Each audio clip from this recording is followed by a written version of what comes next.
थोड़ी साइड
लजपत जो ही सदाए गोराने जो ही सदाए भावे कोलन जो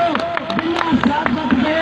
गद जो पैनन के सबक सेकारियों इनके मुद्दायों तर्जा वारिस बिया बहन रुगाती समाजी थर जी सकावती लिहाज का कहा के मुदैन तो चाया तो असा 4 साल लोड़ियो